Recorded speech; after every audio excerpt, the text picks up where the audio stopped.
El único medio por el que podemos tomar contacto con el mundo exterior y el principal medio por el que las distintas partes de nuestro cuerpo se comunican entre sí es nuestro sistema nervioso.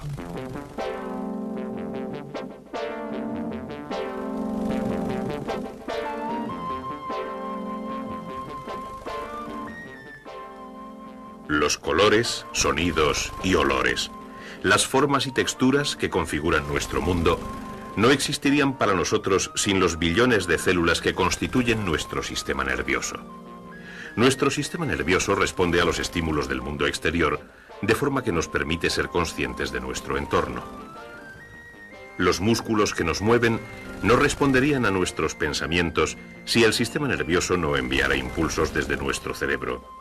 Nuestro sistema nervioso opera en el funcionamiento de músculos y glándulas que realizan su trabajo sin nuestro control consciente, como los músculos que hacen latir nuestro corazón, o los que agitan la comida en nuestro estómago, o las glándulas que segregan los jugos gástricos. Nuestro sistema nervioso ayuda a las diferentes partes de nuestro cuerpo a trabajar juntas en una tarea unificada. Con el fin de facilitar el estudio del complicadísimo funcionamiento del sistema nervioso, se le considera dividido en 3 subsistemas. El encéfalo y la médula espinal forman lo que podemos llamar el sistema nervioso central. Es como una especie de centro de control que recibe las señales, decide cómo responder a ellas y envía nuevas señales a las diferentes partes del cuerpo donde deben producirse las respuestas adecuadas. Los nervios que parten del encéfalo y la médula espinal forman el llamado sistema nervioso periférico. Consiste en una red de nervios que se extienden a todas las distintas partes de nuestro cuerpo. Estos nervios nos posibilitan el contacto con el mundo exterior y nos ayudan a movernos en él. Y el tercer subsistema es el sistema nervioso autónomo. Es la parte del sistema nervioso que transporta las señales hasta los músculos y glándulas que operan sin que tengamos que pensar en ellos. Todos estos subsistemas están íntimamente integrados estructural y funcionalmente. El sistema nervioso es una unidad que opera realizando complejas tareas. Como todas las demás partes de nuestro cuerpo, el sistema nervioso se compone de células vivas. Las células nerviosas o neuronas que integran el sistema nervioso están extremadamente especializadas. Como la mayoría de las células de nuestro organismo, una neurona contiene un núcleo y las demás estructuras en su citoplasma que le ayudan a realizar sus funciones vitales habituales. Pero tiene además 2 estructuras adicionales que la capacitan para realizar sus funciones especializadas. Son las fibras o ramas que se extienden desde el cuerpo celular de la neurona. Las fibras de muchas células nerviosas están cubiertas por una sustancia grasa llamada mielina. Las fibras transmiten los impulsos nerviosos de una célula a otra. Las fibras que recogen los impulsos de fuera de las neuronas son las llamadas dendritas, y las fibras que envían esos impulsos desde las neuronas al exterior se denominan axones. Una vez que el impulso nervioso ha atravesado una célula nerviosa, pasa del axón de esa neurona a la dendrita de otra neurona adyacente. Los impulsos nunca viajan en sentido opuesto. Si los axones o las dendritas de una célula nerviosa se dañan, pueden regenerarse. Pero la célula nerviosa en sí es tan especializada que ha perdido la capacidad de reproducirse. Una vez que el cuerpo celular muere, ninguna otra célula nerviosa, ninguna otra neurona ocupará su lugar. El cuerpo celular de una neurona tiene un tamaño microscópico, apenas unas milésimas de milímetro de diámetro. Sus dendritas y axones tienen igualmente un diámetro microscópico. Pero hay una enorme variedad en la longitud de estas estructuras, de unas milésimas de milímetro a cerca de 1 metro. Las fibras de algunas neuronas de la médula espinal se extienden hasta los dedos del pie. Tienen cerca de 1 metro de longitud. Las neuronas realizan su función especializada transmitiendo los impulsos nerviosos a lo largo de esas fibras. Un impulso nervioso es algo así como un trastorno eléctrico en movimiento, no precisamente una corriente eléctrica. Su velocidad depende en gran medida del diámetro de la fibra nerviosa. Cuanto mayor es el diámetro, más rápido es el impulso. La velocidad máxima de transmisión de un impulso es de unos 130 metros por segundo, unos 460 kilómetros por hora. La velocidad mínima de transmisión es quizá de 1,5 kilómetros por hora. La velocidad parece estar relacionada también con el revestimiento graso de mielina de las fibras.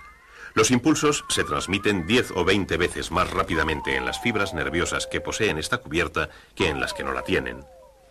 El cómo se transmiten los impulsos a través de las fibras nerviosas todavía no se comprende muy bien, pero parece que funciona más o menos así.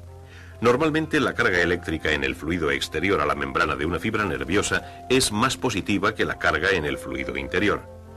Pero cuando se aplica un estímulo adecuado, tiene lugar una transformación en la membrana de la fibra en ese punto, que parece permitir a los átomos cargados del fluido exterior a la fibra atravesar la membrana hacia el fluido interior de ella. Este movimiento provoca un cambio eléctrico. El interior de la fibra se hace más positivo en su carga que el exterior durante aproximadamente una milésima de segundo, porque los átomos refluyen de nuevo a través de la membrana al exterior de la fibra nerviosa. Pero esa brevísima inversión de carga ha afectado a ese punto de la superficie de la membrana, y otra corriente de átomos cargados fluye desde el exterior hacia el interior y hacia el exterior una vez más. Este flujo provoca un cambio de carga similar en el área contigua, y este a su vez afecta al área adyacente y así sucesivamente. Este ciclo continuo de cambios eléctricos es lo que llamamos impulso. El impulso recorre la célula nerviosa. Para que un impulso se traslade de una célula nerviosa a otra, el proceso es diferente. El impulso debe pasar del extremo ramificado del axón de una neurona a la dendrita de la siguiente. Esta zona, donde el axón y la dendrita se unen, se llama sinapsis. Pero en realidad los axones y las dendritas no entran en contacto directo. Hay una diminuta separación entre ellas, una brecha de apenas una millonésima de milímetro. Cuando el impulso alcanza el extremo ramificado del axón, unas estructuras especiales en los extremos emiten una sustancia química que atraviesa la brecha. Cuando una cantidad suficiente de esta sustancia se ha acumulado alrededor de la dendrita de la neurona, esta es estimulada e inicia su propio impulso. Ciertas enzimas destruyen instantáneamente la sustancia química que estimuló a la dendrita y esta está lista para ser estimulada de nuevo. Todo este proceso lleva aproximadamente una milésima de segundo. De esta manera se transmiten los impulsos. Muchos impulsos se inician por estímulos provenientes de nuestro entorno. La luz es un estímulo. Somos capaces de ver gracias a las células nerviosas sensibles a la luz y a sus diferentes longitudes de onda, que nos permiten ver en color. La luz es una forma de radiación electromagnética. Y también lo es el calor. Somos conscientes del calor gracias a ciertas células nerviosas sensibles a esa forma de radiación. Las células nerviosas altamente especializadas como estas son los llamados receptores de radiación. Otras células nerviosas son sensibles a estímulos químicos. Podemos oler y percibir sabores gracias a estos receptores químicos que son estimulados por ciertas moléculas. Nuestro entorno también produce estímulos mecánicos y tenemos receptores especializados sensibles a ellos también. Podemos sentir, percibir texturas, sentir presión o dolor gracias a estos receptores mecánicos. Cuando estos receptores, estas células nerviosas altamente especializadas, son estimulados, generan impulsos que viajan a través de sus fibras desde nuestros órganos sensoriales y otras partes de nuestro cuerpo a lo largo de los nervios sensoriales hasta el sistema nervioso central. Los impulsos solo pueden transmitirse partiendo de las células nerviosas receptoras hacia el sistema nervioso central. Muchas fibras de las neuronas se reúnen en paquetes o haces de fibras envueltos en tejido protector a los que llamamos nervios. Los cuerpos celulares de las neuronas sensoriales también se agrupan en racimos que llamamos ganglios y que se encuentran fuera del sistema nervioso central. La mayoría de los nervios sensoriales transmiten sus impulsos a la médula espinal, un cilindro o cordón alargado de tejido nervioso que se extiende a lo largo del conducto raquídeo o vertebral, el canal duro protector formado por las vértebras de la espina dorsal. La médula espinal está protegida por la columna vertebral y tres membranas llamadas meninges. Recorriendo el centro de la médula espinal y a todo lo largo, hay un estrecho canal lleno de un líquido. Este canal central se conecta con cavidades en los ventrículos cerebrales que también contienen el mismo líquido. Envolviendo este canal central hay una masa de células nerviosas llamada materia gris debido a su color. La materia gris está formada principalmente por cuerpos celulares neuronales. Los impulsos sensoriales que penetran en la materia gris se transfieren a las neuronas y después se transmiten a través de la médula espinal y a lo largo de sus fibras a la parte externa de la médula, la materia blanca. La materia blanca está formada principalmente por paquetes de axones cubiertos de vainas grasas de mielina. Son estas vainas las que le dan una apariencia blanca, brillante. Las fibras de estos haces transmiten impulsos bien hacia arriba, hacia el encéfalo, o hacia abajo, desde el encéfalo. Hay 31 puntos exactamente a lo largo de la médula espinal, por donde los impulsos pueden entrar y 31 por donde salir. Desde ellos, 31 pares de nervios del sistema nervioso periférico se unen a la médula espinal y por consiguiente al sistema nervioso central. Los impulsos que recorren la médula espinal hacia arriba se dirigen hacia el extremo donde ésta se ensancha formando la médula oblonga o bulbo raquídeo que enlaza la médula espinal y el encéfalo. Como el resto de las partes del sistema nervioso, el encéfalo está formado por neuronas. El encéfalo puede considerarse como dividido en secciones. La médula es parte de una sección llamada tronco cerebral. El tronco cerebral lleva los impulsos a las demás partes del encéfalo. Otra parte es el cerebelo. El cerebelo no está implicado en las actividades que podemos controlar conscientemente. El control consciente de actividades tiene lugar en la parte más grande y más compleja del encéfalo, el cerebro. Más de la mitad de los 10 o 12.000 millones de células nerviosas que integran el encéfalo completo corresponden al cerebro. El cerebro se divide por una profunda fisura en dos mitades o hemisferios. Una banda de fibras cruzadas de materia blanca une los dos hemisferios del cerebro. Al igual que la médula espinal, el encéfalo se compone de materia blanca y materia gris, pero en el encéfalo sus posiciones están invertidas. Los haces de fibras nerviosas que forman la materia blanca componen la masa principal del encéfalo. Alrededor de esta hay una fina capa de neuronas de solo unos milímetros de espesor que compone la materia gris. La superficie de la materia gris del cerebro está plegada y arrugada. Estas circunvoluciones proporcionan a la materia gris una superficie mucho mayor de la que tendría si fuera lisa. Todos nuestros pensamientos, sentimientos y actos voluntarios tienen su origen aquí, en la materia gris del cerebro.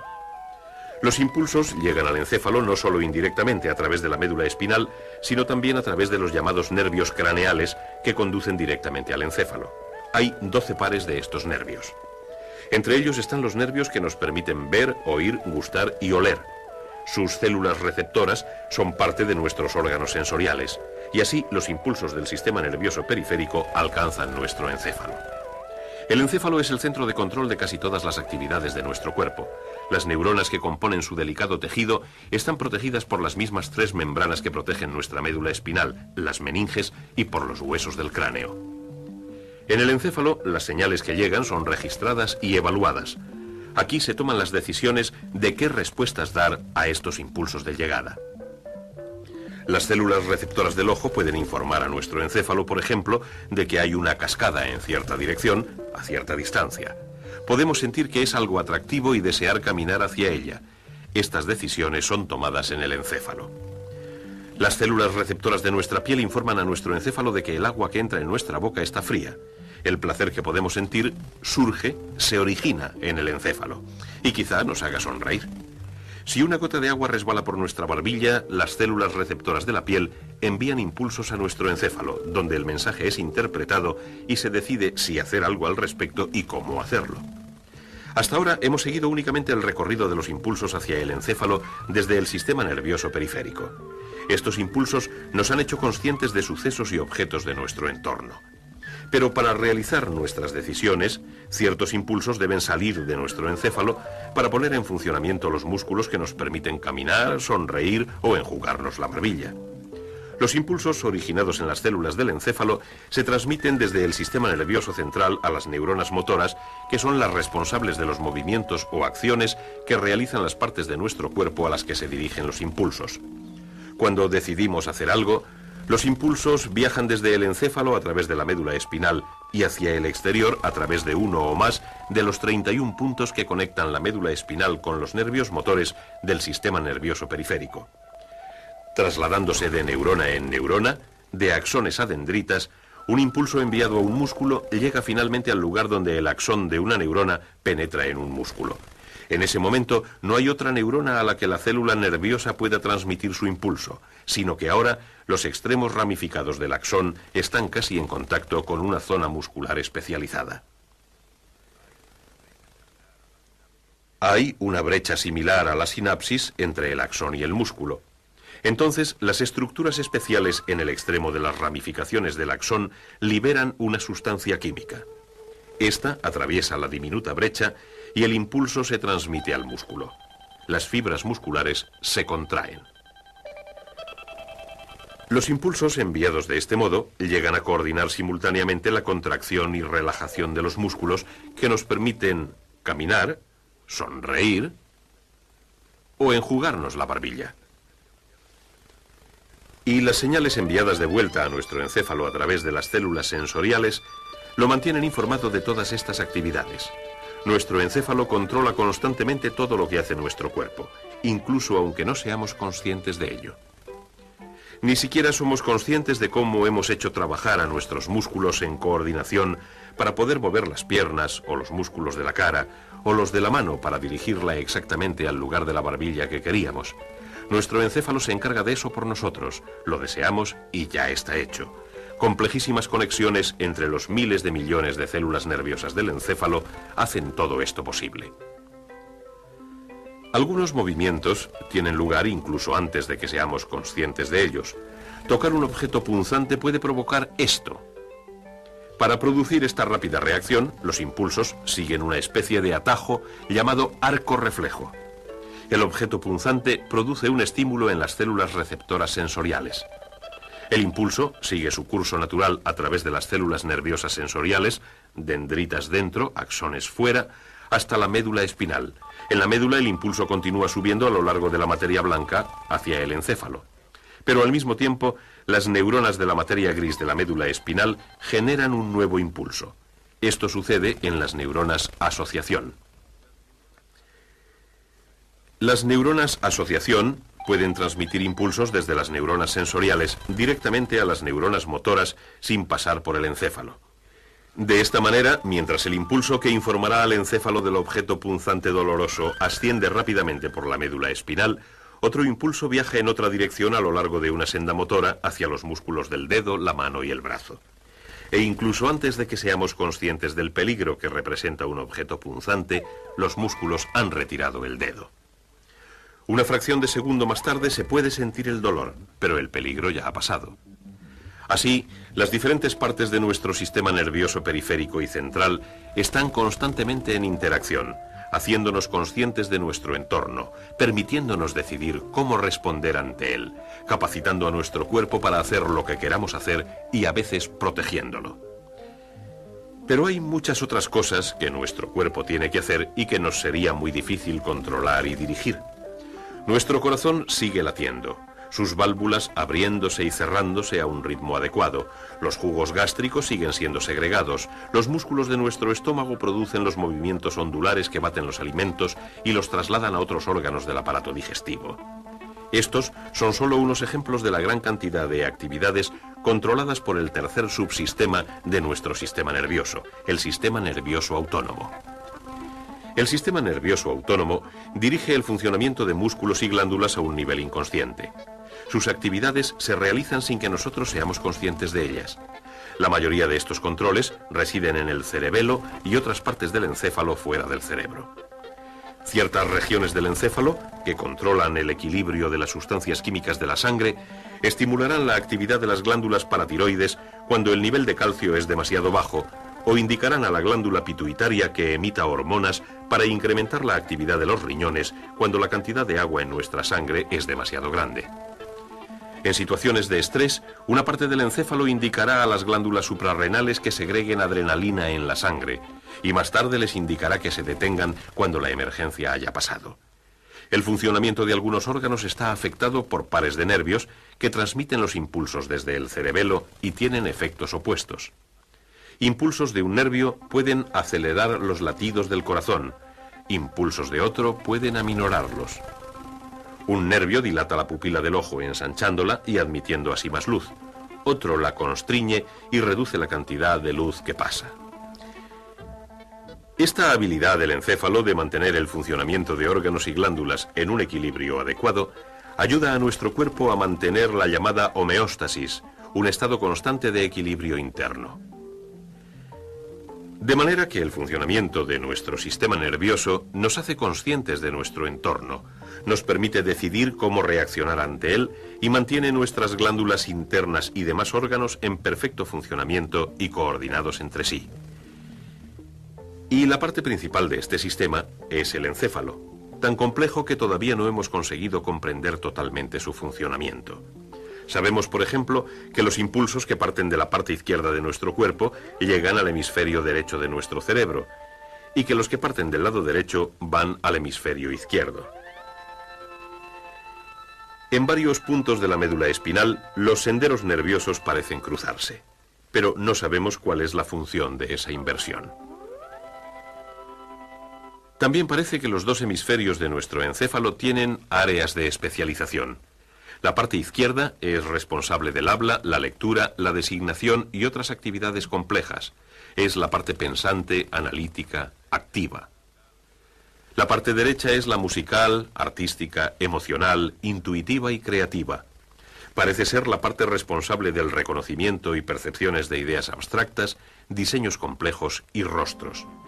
Pero ¿por qué la diferencia entre los dos hemisferios? No lo sabemos. El encéfalo humano es mucho más complejo que cualquier ordenador diseñado hasta ahora o susceptible de ser diseñado. Su funcionamiento desafía a nuestro entendimiento, pero es una interesante área de estudio. Los científicos están muy ocupados examinándolo y aprendiendo cada día cosas nuevas y especulando sobre él. Y junto con la médula espinal y una compleja red de células altamente especializadas, compone nuestro sistema nervioso, que nos pone en contacto con el mundo y permite a las distintas partes de nuestro cuerpo trabajar unidas en perfecta armonía.